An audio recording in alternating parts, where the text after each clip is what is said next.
इस वीडियो में आपको एक इंग्लिश क्रिकेट कमेंट्री वाली क्लिप दिखाई जाएगी और फिर उसे हिंदी में समझाया जाएगा। इस तरीके से आप न केवल क्रिकेट का आनंद उठा पाएंगे, बल्कि इंग्लिश की ग्रामर और वोकैबलरी को भी बेहतर तरीके से सीख पाएंगे। That's a century for Simons. Wham, bam, and thank you, man. That is 100 for Andrew Simons. Roy, they call him, and he might have been Roy of the Rovers today, so brilliantly as he played. He is an entertainer writ large across the cricketing landscape. अच्छे से समझने के लिए video को एक बार फिर से देखें। That's a century for Simons.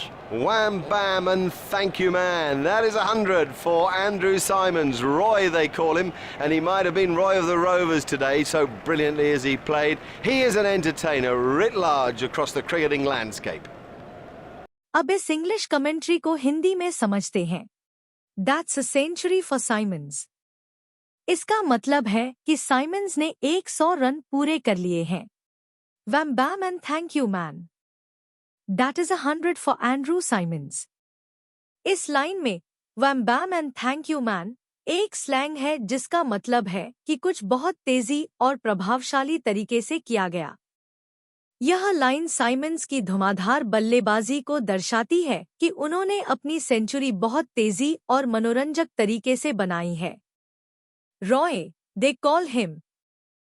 Symonds का निकनेम रॉय है और यह इस लाइन में बताया जा रहा है कि लोग उन्हें रॉय के नाम से बुलाते हैं।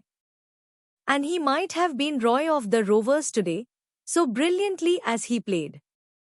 यहाँ एक उदाहरण दिया जा रहा है कि साइमंस ने आज इतनी बेहतरीन बल्लेबाजी की कि वह आज के दिन के रॉय ऑफ द रोवर्स की तरह खेल रहे थे। रॉय ऑफ द रोवर्स एक फेमस कॉमिक कैरेक्टर है जो हमेशा जीतता है और कमाल की परफॉर्मेंस देता है। इसका मतलब है कि साइमंस का प्रदर्शन आज बहुत ही शानदार रहा। He is an entertainer writ large across the cricketing landscape. इसका मतलब है कि साइमंस एक बहुत बड़े मनोरंजन करने वाले खिलाड़ी हैं और उनकी यह प्रतिभा क्रिकेट के मैदान में बड़े पैमाने पर जानी जाती है।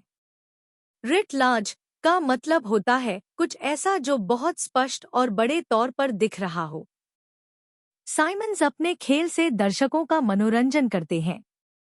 अब आप इस वीडियो को एक बार फिर से देखें ताकि आपको बेहतर समझ आए और फिर इंग्लिश कमेंट्री के शब्दों और उनके इस्तेमाल को समझें।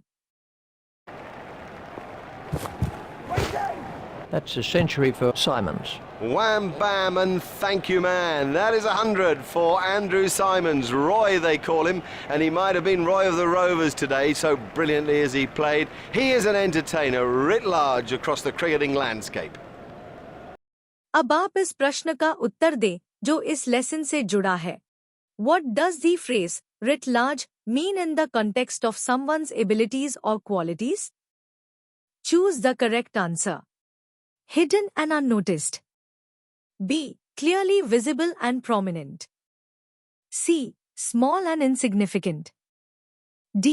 Confusing and unclear. आप सोचें कि सही उत्तर क्या होगा। यह आपके लिए होमवर्क है। तो इस तरह आप क्रिकेट कमेंट्री से नए नए वर्ड्स और ग्रामर की संरचना को सीख सकते हैं। यहाँ पर यह वीडियो खत्म होता है। मैं आपसे अगले वीडियो में मिलती हूँ।